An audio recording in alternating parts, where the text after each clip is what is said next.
Estamos hoje no Neumann Entrevista da semana com o professor José Augusto Guilhom Albuquerque. Professor José Augusto Guilhom Albuquerque, você vai me permitir uma introdução maior, porque ele já foi entrevistado em janeiro. Eu quero explicar por que ele vai ser entrevistado de novo. Nasceu em 1940, completou 82 anos, em Belém do Pará, mas ainda criança se mudou para o Rio de Janeiro, onde seus pais se fixaram. Terminou o secundário no Colégio Pedro II, deve ter conhecido lá o Adonis Alves de Oliveira, primo da Isabel, que era mais ou menos dessa época. Na época, com o título de bacharel em Ciências e Letras, e se formou em Filosofia na então Universidade do Brasil. Não é isso? Mais tarde, a Federal do Rio de Janeiro.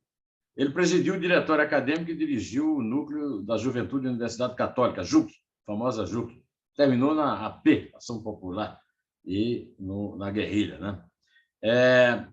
Ele participou da resistência estudantil, a tentativa de golpe contra a posse de Goulart em 61. Tem aquele livro clássico que eu já entrevistei, inclusive o autor, Flávio Tavares, a respeito. Mestre em Sociologia do Desenvolvimento pela Université Catholique de Louvain, em 69, doutor em Sociologia do Desenvolvimento, Université Catholique livre docente de Louvain, livre docente em Ciência Política na USP.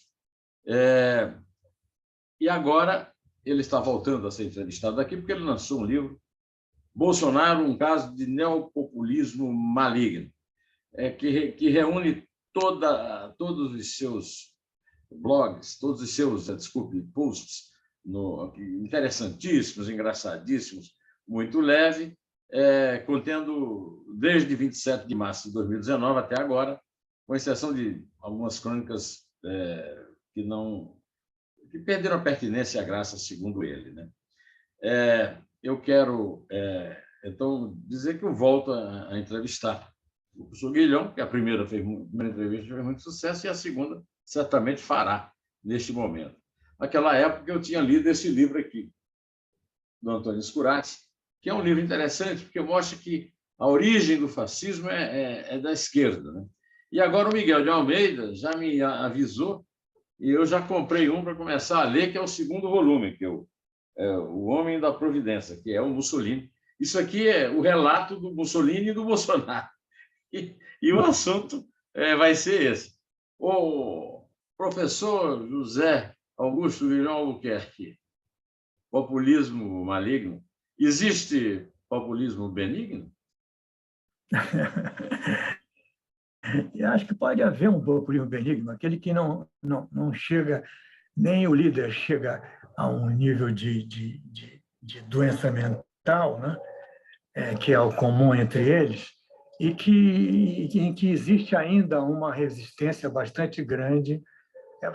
Vamos ver a diferença entre o Getúlio Vargas, por exemplo, e o Bolsonaro. Acho que fica claro isso. Né? Era um populismo benigno, que levava em consideração as forças políticas que estavam presentes, às vezes iam mais para a esquerda, às vezes iam mais para a direita, e não é o caso do populismo maligno, porque ele é cercado de lideranças perversas, entendeu? É uma coisa meio... É uma doença, em certo aspecto é uma doença. Agora, existe muita coisa de comum, tanto o neopopulismo, o populismo antigo, o populismo novo, o de esquerda, de direita, tem coisas muito em comum.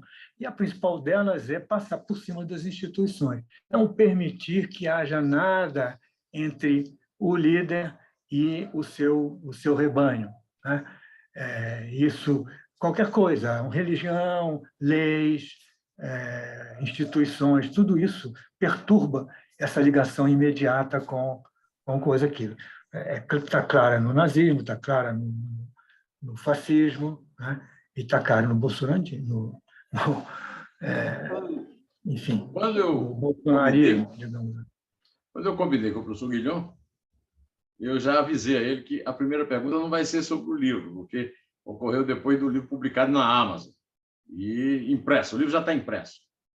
Está impresso já? Não, vai ser impresso, será até o final do mês que vem, deve estar pronto. Mas já está à disposição na Amazon.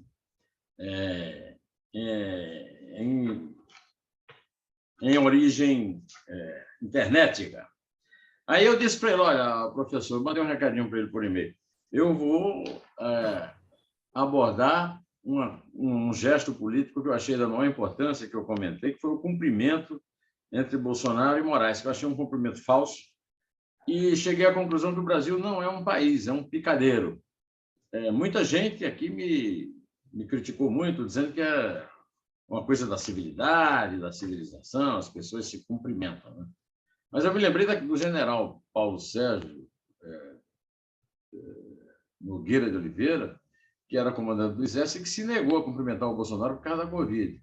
Depois o Bolsonaro colocou no Ministério da Defesa e ele está aí, participando do grande golpe do Bolsonaro. O senhor concorda comigo ou com meus críticos, professor Guilhom?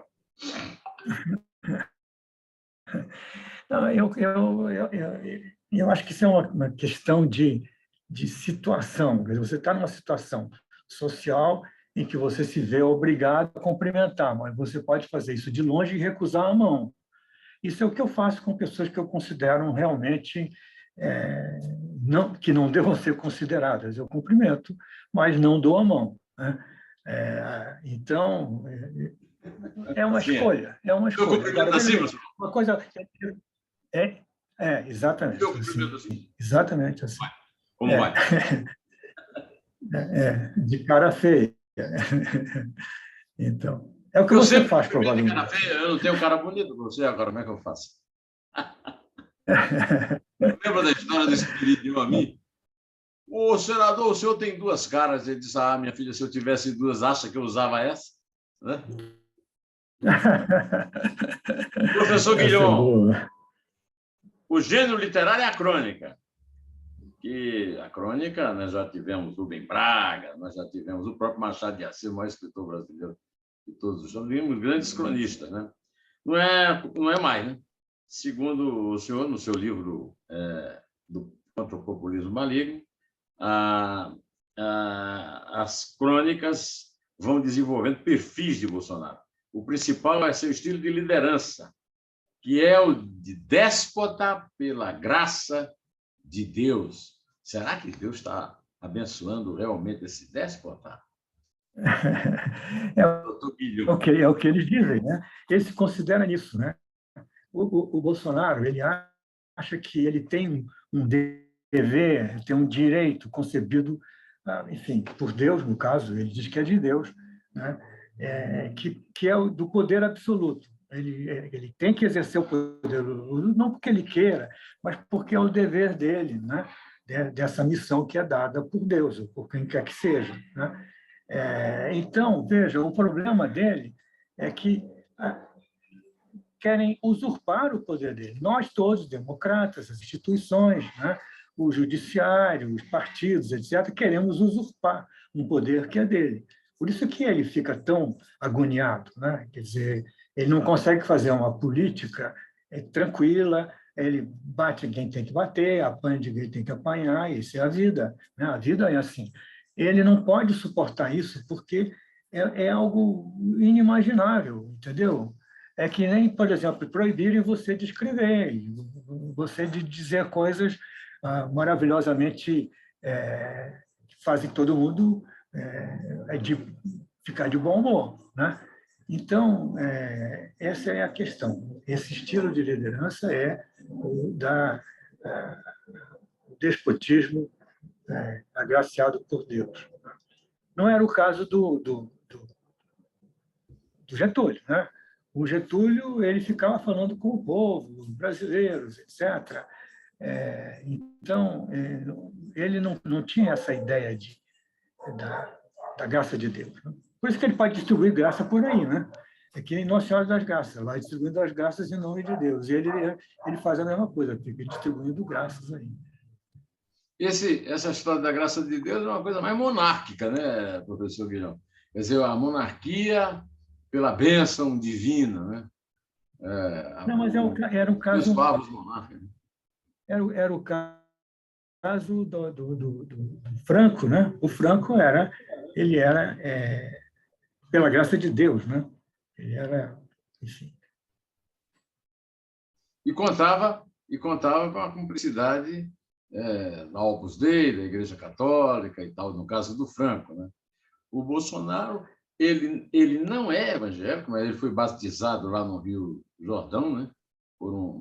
Inclusive por um pastor que está aí tendo agruras, porque apesar de ter a palavra de Deus, andou metendo a mão no erário e é vítima de processos e tal. Mas o Bolsonaro, na verdade, se apoia no chamado evangelismo, na verdade, nas dissidências cristãs evangélicas, como se diz, né?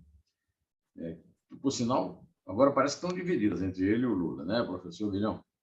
É verdade, mas nunca foi uma coisa uníssona nas linhas aí dessas seitas, né? Eles fazem política como todo mundo. Existem grupos que são mais à esquerda, são mais à direita. O voto, eles não controlam o voto absolutamente. Existe uma relação muito grande com os deputados, etc., porque existe uma troca ali de benefícios entre eles e os pastores e também os fiéis. Agora, a votação propriamente política, não existe uma liderança absoluta.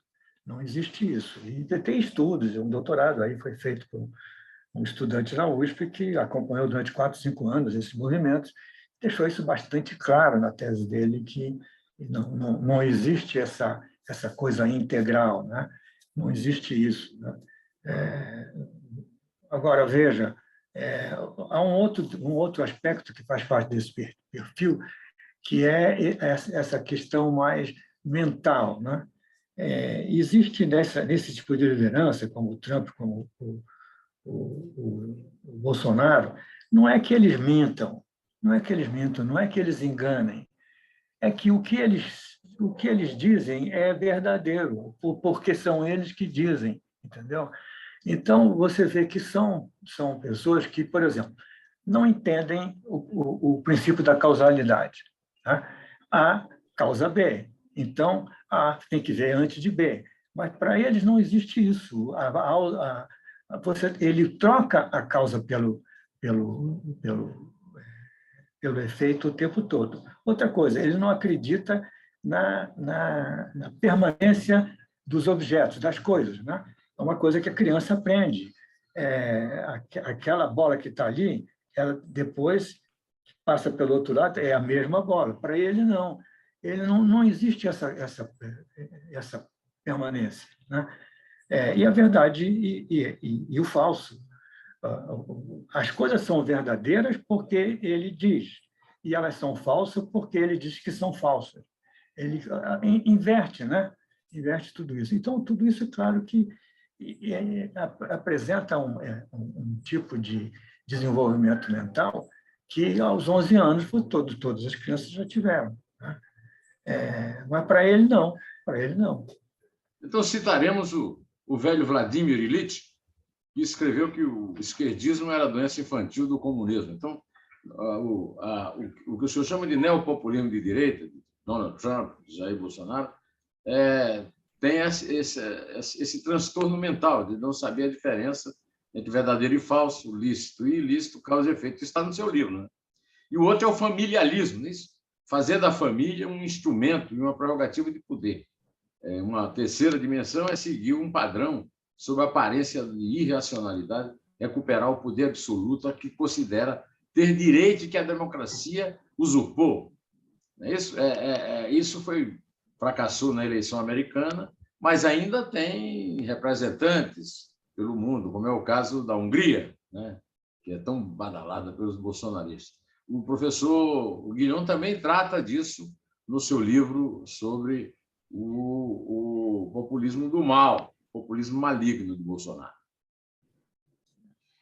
Então, é um conjunto de coisas. Agora, eu me sirvo disso não para fazer interpretações teóricas. Eu não estou nem um pouquinho preocupado com o aspecto teórico disso, embora isso tenha permitido que eu desenvolvesse uma série de hipóteses novas para mim, que não pareciam tão claras, né? Porque eu trabalhei muito com o comportamento político, mas o comportamento político de massa, quer dizer, o voto, os princípios do voto, por que as pessoas votam assim e não assado, etc., e trabalhando com dados quantitativos, né? Com dados estatísticos, digamos assim. Agora, se trata de ver o comportamento, né, político de indivíduos, que é um pouco diferente, né?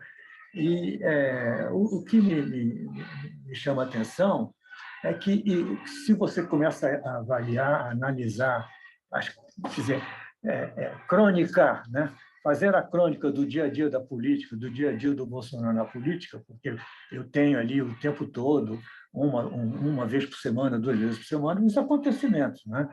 Então, o que me chama a atenção é que, ao fazer isso, você descobre, por exemplo, que, diferentemente do que muita gente pensa, que ele é imprevisível porque ele não tem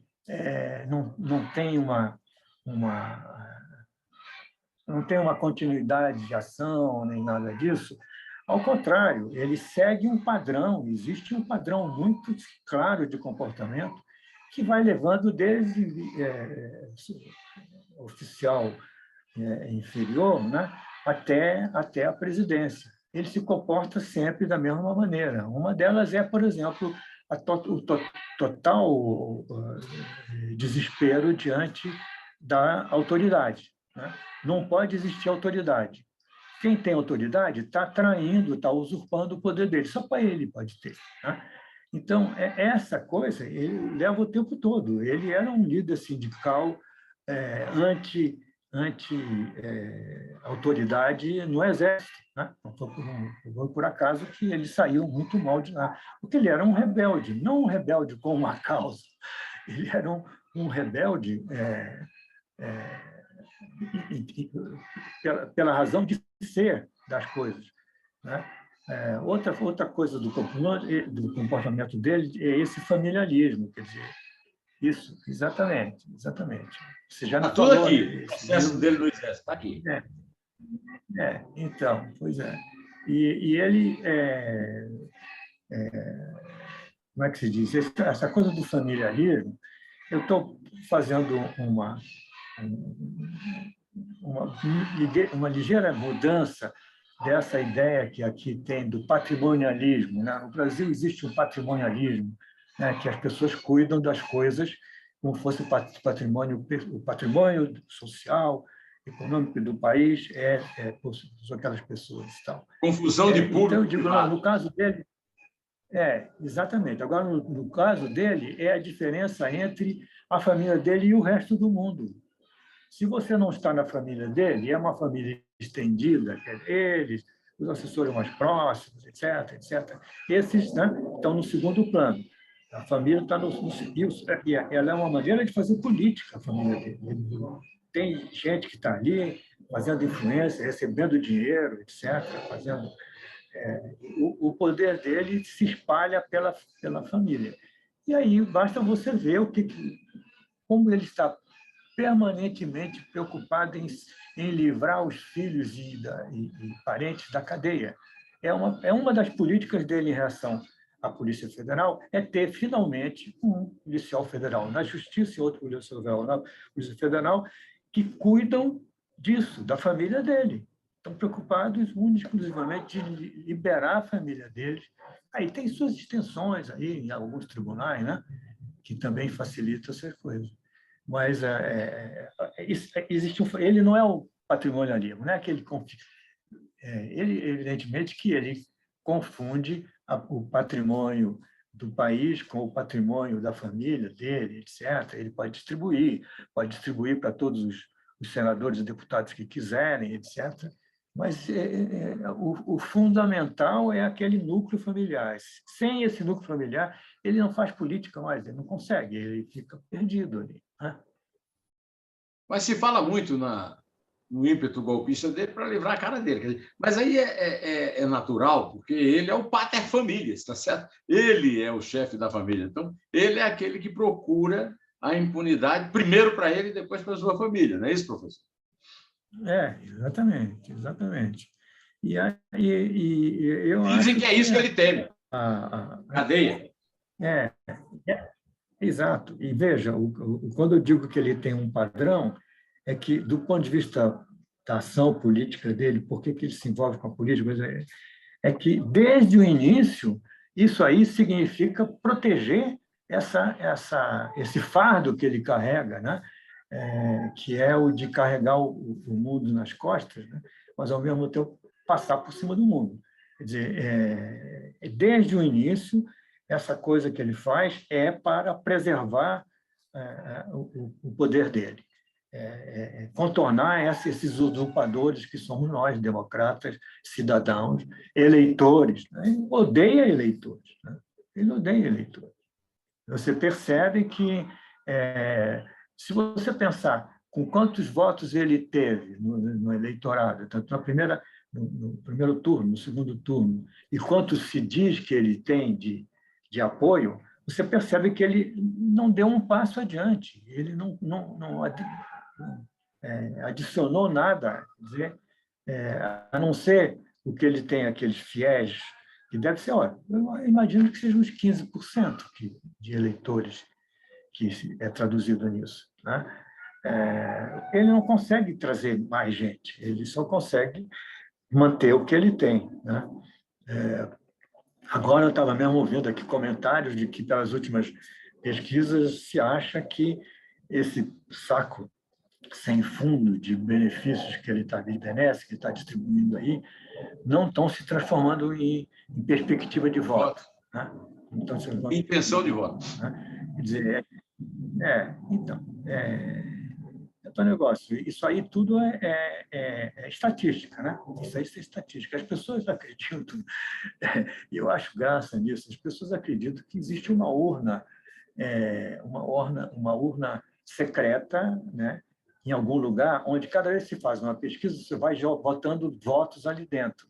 Aí, de repente, você consegue tirar votos dali dentro. Mas tem uma voz, os caras têm. Aí diz assim: fulano de tal tem tantos votos. Não tem tantos votos, não tem nada.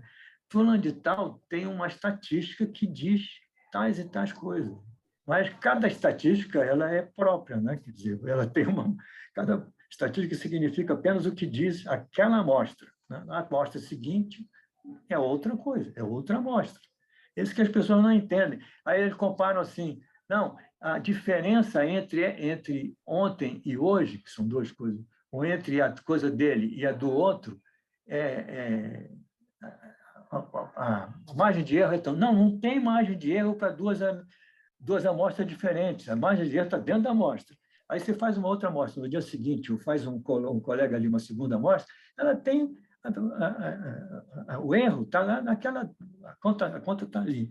Aí eu acho muita graça, mas essa é a teoria da urna secreta. Essa urna que ele tem na cabeça é uma Agora, urna que está cheia de votos para ele. Isso não é original, né, professor? Isso aí já foi praticado na Venezuela, na Turquia, nos Estados Unidos pelo Trump, né? Na Venezuela e na Turquia estão aí o Maduro e o Erdogan, que não nos deixa mentir. Agora, o Trump fez um mandato só, fracassou, tem direito a mais um, conforme a Constituição americana. Né? Dentro desse recrutamento do judiciário, das Forças Armadas, das milícias, da emasculação do legislativo, da reescritura da Constituição, não é isso? Exato. Eu tenho um ou dois dessas minhas crônicas que eu digo que o Trump, o Maduro, o Trump e talvez o Bolsonaro estão de mãos dadas indo na mesma direção. Eles fazem tudo muito parecido, muito parecido. Você compra o judiciário, você compra as Forças Armadas, você cria milícias, você destrói a oposição, né? E aí isso tudo foi feito. Isso tudo foi feito. Só que a tentativa de golpe, que o primeiro antigo o pai do Maduro, estou esquecendo o nome dele, o coronel lá. Hugo Chávez. Hugo Chávez. O Chávez fez um primeiro golpe, não deu certo, né? Aí depois ele foi eleito pelo voto popular e aí deu o golpe dentro do próprio coisa. Mas essa questão do golpe está sempre presente. E o fundamental é você tirar qualquer coisa que seja um embaraço ou uma lei, né? Um princípio, uma decisão, né? Então, por exemplo, quando se vota alguma coisa no Congresso, não é um direito do eleitor eleger um Congresso que vota decide no nome dele, não. Estão se opondo ao desejo dele de governar diretamente, né? É bom lembrar, isso que o senhor acabou de falar, que o Chávez deu o golpe depois de eleito, porque ele vive dizendo, está eleito, os bolsonaristas, está eleito, para que precisa de golpe? Existe a palavra para isso, autogolpe. E o Chávez é um dos exemplos de autogolpe. O senhor já citou outro, que foi o Getúlio, em 1937, e por aí afora. Quer dizer, não, né, também nisso o Bolsonaro não é original, né? Mas o senhor diz nas suas crônicas que Bolsonaro só para em sua tentativa golpista se for parado. Não vai ser iniciativa dele. Não vou dar o golpe. A democracia que tem que evitar que ele dê o golpe. Não é isso? Exatamente. Acontece que ele fez várias tentativas já. Houve várias tentativas. Você diz assim, não foi, não sei. Foi uma tentativa, claro. Um cara que sai levando a coisa em cima passa dos poderes, e aí faz um desfile de tanques, etc. Ele está até fazendo uma tentativa, é evidente, né? Acontece que, quase sempre, ele é barrado por alguma circunstância. E, nesse caso, ele vai para o outro lado, aí busca outra coisa, etc. Mas o que acontece é que não há um basta claro, enérgico. Eu vi muitas vezes, com muita tristeza, altas autoridades, o presidente do Supremo Tribunal oferece, não, mas isso não deve se fazer, isso não é uma coisa que seja interessante. Então, não é uma coisa que deve... Isso aí é proibido pela Constituição, isso é um golpe, então tem que ser bloqueado por alguém, né? Tem que ter punição. Tem que ter punição. O problema aí não é nem punir. Pode até não dar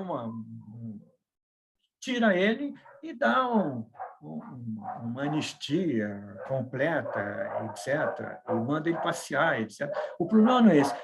Eu, sinceramente, para mim, eu não estou preocupado com essa punição. Eu estou preocupado com, digamos, a sobrevivência da democracia, porque nós estamos por um fio, né? No sentido de que provocar tumulto no ano eleitoral, provocar tumulto no dia ou na véspera da eleição, provocar tumulto no dia seguinte da eleição, é uma coisa relativamente fácil quando você não tem a polícia, o Exército, as autoridades judiciárias, o Congresso, tudo tendo o mesmo objetivo, que é salvar a Constituição, salvar a democracia. E nós não temos isso, né? Quer dizer, nós temos... na verdade, veja, toda essa pressão que ele mais recente, que é feita via Supremo, via uma investigação que é proibida para um juiz, proibida para um tribunal e é proibida para o Supremo Tribunal, que é investigar, né? Então, vem daí. Né? Por quê? Nós temos um sistema de investigação que enfim, não é bem de investigação, é de judicialização, digamos assim, que coloca como o poder mais elevado no Brasil a Procuradoria-Geral da República, porque é uma pessoa que pode engavetar projetos, criar projetos, processo de lei, não é?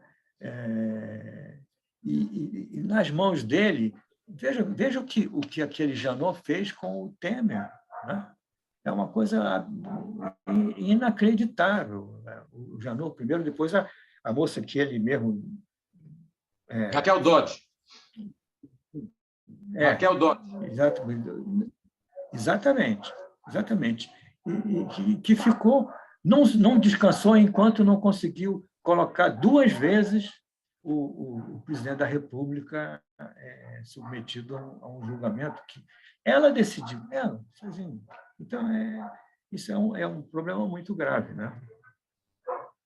Professor Guilhom, pela segunda vez é um prazer tê-lo aqui, ouvi-lo e aproveitar das suas lições. O professor Guilhom desistiu das relações internacionais, porque disse que o Brasil não tem mais relações internacionais, e agora está se dedicando para nosso prazer, alegria e para nosso aprendizado, às relações internas da democracia brasileira, ameaçada pelo golpismo, do populismo maligno de Jair Messias Bolsonaro. Mais uma vez, muito obrigado, professor José Augusto Guilhom Albuquerque, paraense, diziam do Jânio, paulista de Mato Grosso. O professor é paraense do Rio e de São Paulo.